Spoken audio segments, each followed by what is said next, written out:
नमस्कार साथियों।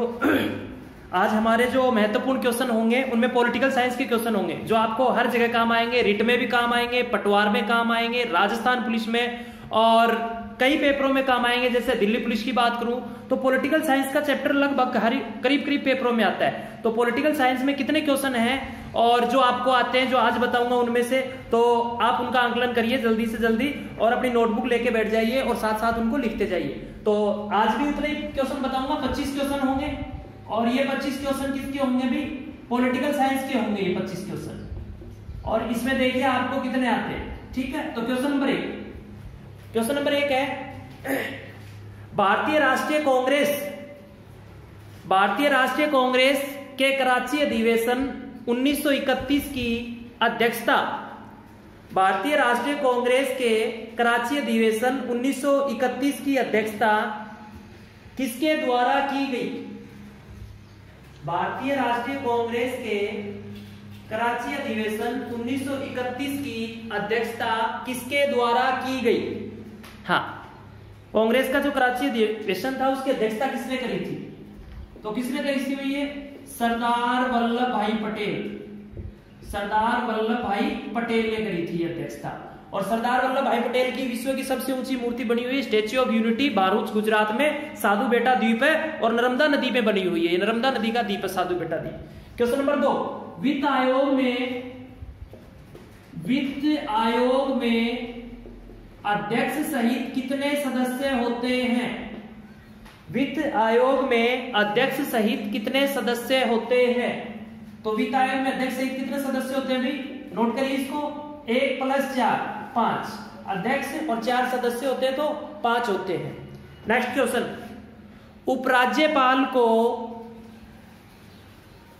उपराज्यपाल कितने केंद्र शासित प्रदेशों में बैठते हैं?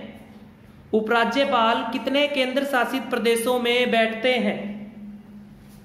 उपराज्यपाल है वो कितने केंद्र शासित प्रदेशों में बैठते हैं? तो आंसर लिखिए इनका 5 केंद्र शासित प्रदेशों में बैठते हैं। दिल्ली में, पुदुचेरी में, अंडमान निकोबार में, लद्दाख में, जम्मू कश्मीर में। दिल्ली, पुदुचेरी, अंडमान निकोबार, लद्दाख, जम्मू कश्मीर।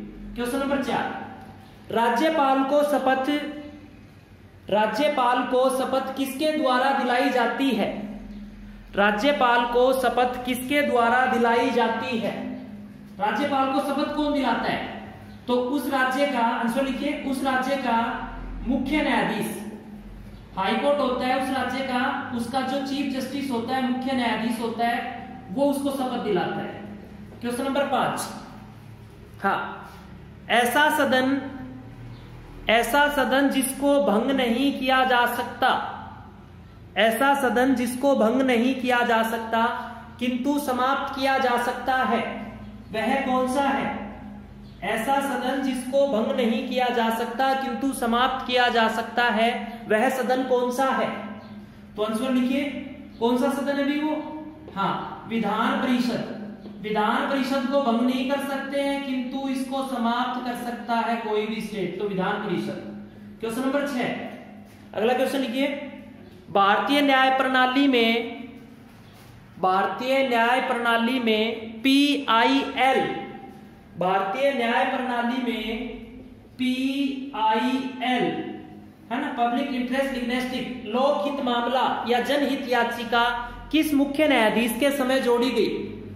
भारतीय न्याय पद्धति में PIL, लोकहित मामला, किस मुख्य न्यायाधीश के समय जोड़ी गई? हाँ, तो ये कब जोड़ा गया था भाई? PN भगवती। मुख्य न्यायाधीश कौन थे? वो आंसर लिखो, PN भगवती के समय में जोड़ा गया था। और PN भगवती है और उन्होंने जो काम किया था वो 17वें मुख्य न्यायाधीश के रूप में काम किया था 1985 से 86 तक, 17वें मुख्य न्यायाधीश।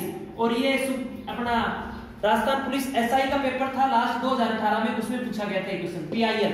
नेक्स्ट क्वेश्चन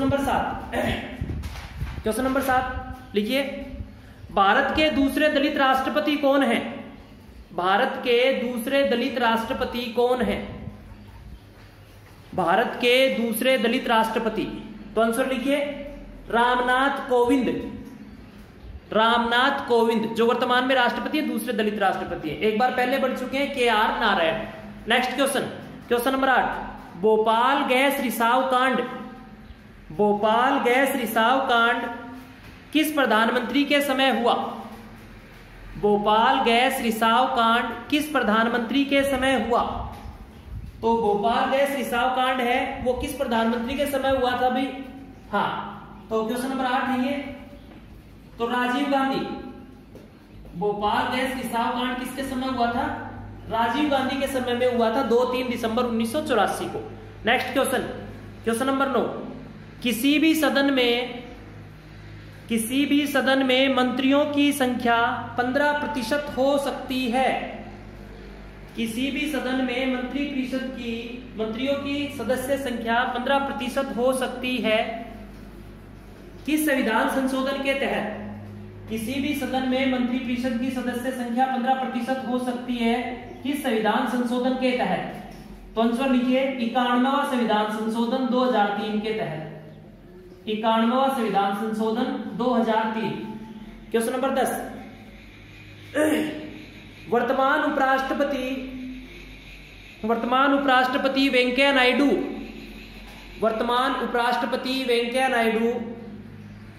उपराष्ट्रपति पद पर आने से पहले किस पद पर थे? वर्तमान उपराष्ट्रपति वेंकैया नायडू उपराष्ट्रपति पद पर आने से पहले किस पद पर थे? तो आंसर लिखिए राजस्थान से राज्यसभा सदस्य। क्वेश्चन नंबर 11, उपराष्ट्रपति के चुनाव में कौन कौन भाग लेता है?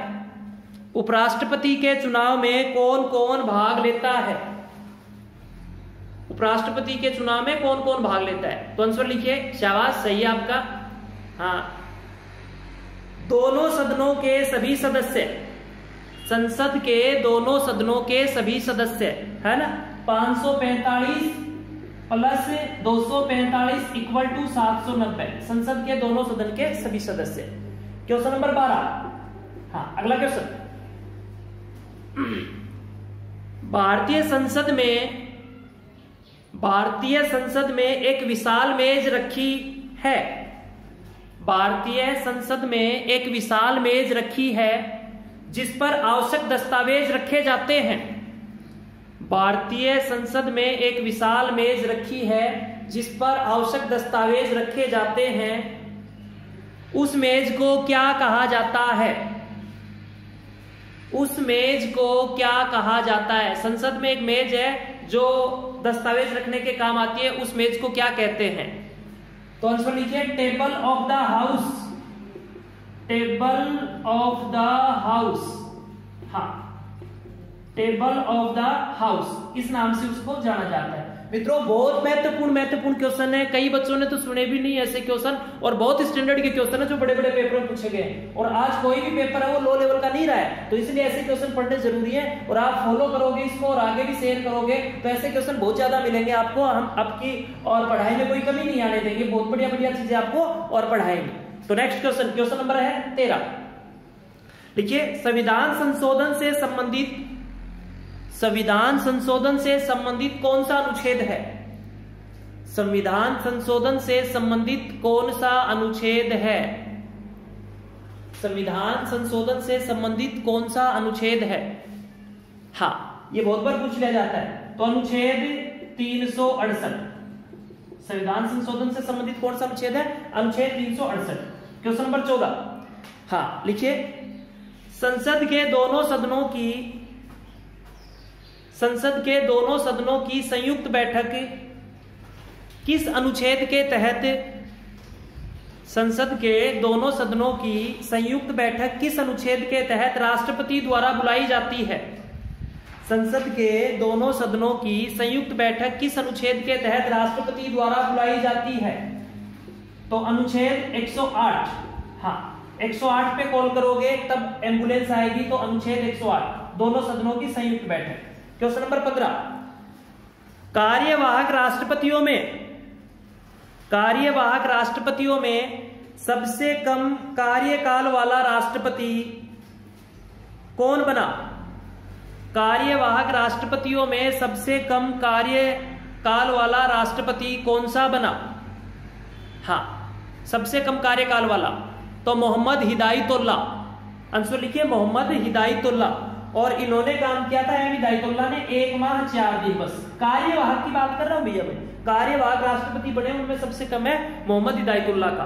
क्वेश्चन नंबर 16, 42वें संविधान संशोधन, 42वें संविधान संशोधन की कमियों को पूरा करने के लिए, 42वें संविधान संशोधन की कमियों को पूरा करने के लिए कौन सा संविधान संशोधन किया गया? 42वें संविधान संशोधन की कमियों को पूरा करने के लिए कौन सा संविधान संशोधन किया गया? 42वें संविधान संशोधन की कमियों को पूरी करने के लिए कौन सा संविधान संशोधन किया गया? तो आंसर लिखिए 44वां संविधान संशोधन, 44वां 44वां संविधान संशोधन। क्वेश्चन नंबर 17, संसद, क्वेश्चन नंबर 17 लिखिए संसद के गठन का उल्लेख, संसद के गठन का उल्लेख किस अनुच्छेद में किया गया है? संसद के गठन का उल्लेख किस अनुच्छेद में किया गया है? तो संसद के गठन का उल्लेख किस अनुच्छेद में? भी अनुच्छेद 79 79 में, अनुच्छेद 79 में संसद के गठन का उल्लेख। क्वेश्चन नंबर 18, उपराष्ट्रपति बनने के लिए, उपराष्ट्रपति बनने के लिए न्यूनतम आयु होना आवश्यक है। उपराष्ट्रपति बनने के लिए न्यूनतम आयु होना आवश्यक है। तो उपराष्ट्रपति पद के लिए न्यूनतम आयु कितनी होनी चाहिए भी? 35 वर्ष। क्वेश्चन नंबर 19, हाँ, भारत में कानून कौन बनाता है? भारत में कानून कौन बनाता है? तो आंसर लिखिए संसद के दोनों सदन व राष्ट्रपति, संसद के दोनों सदन व राष्ट्रपति, संसद के दोनों सदन व राष्ट्रपति क्या बनाते हैं? कानून बनाते हैं। क्वेश्चन नंबर 20, राज्य लोक सेवा आयोग, राज्य लोक सेवा आयोग के सदस्यों की नियुक्ति कौन करता है? राज्य लोक सेवा आयोग के सदस्यों की नियुक्ति कौन करता है? तो राज्य लोक सेवा आयोग में उनके सदस्यों की नियुक्ति कौन करता है? भी राज्यपाल। राज्य लोक सेवा आयोग के सदस्यों की नियुक्ति कौन करता है? राज्यपाल। क्वेश्चन नंबर 21, शारदा एक्ट किस बुराई को दूर करने के लिए बनाया गया था? शारदा एक्ट किस बुराई को दूर करने के लिए बनाया गया था? शारदा एक्ट किस बुराई को दूर करने के लिए बनाया गया था? तो आंसर लिखिए बाल विवाह, बाल विवाह को दूर करने के लिए बनाया गया था। क्वेश्चन नंबर 22 लिखिए संविधान सभा में कैबिनेट मिशन द्वारा, संविधान सभा में कैबिनेट मिशन द्वारा कुल कितनी सदस्य संख्या निर्धारित की गई? संविधान सभा में कैबिनेट मिशन द्वारा कुल कितनी सदस्य संख्या निर्धारित की गई? तो ये कितनी की गई? हाँ 389, 389 सदस्य संख्या निर्धारित की गई थी। क्वेश्चन नंबर 23, भारत की संघीय व्यवस्था, भारत की संघीय व्यवस्था किस देश के संविधान से ली गई है? भारत की संघीय व्यवस्था किस देश के संविधान से ली गई है? हाँ, तो भारत की संघीय व्यवस्था वो कहां के संविधान से आई है? भी कनाडा से। शाबाश, कनाडा से आई है भी। 23, क्वेश्चन नंबर 23 है तो संघीय व्यवस्था कहां से ली? कनाडा के संविधान से। क्वेश्चन नंबर 24, प्राक्कलन समिति, प्राक्कलन समिति संसद के किस सदन में होती है? प्राक्कलन समिति संसद के किस सदन में होती है?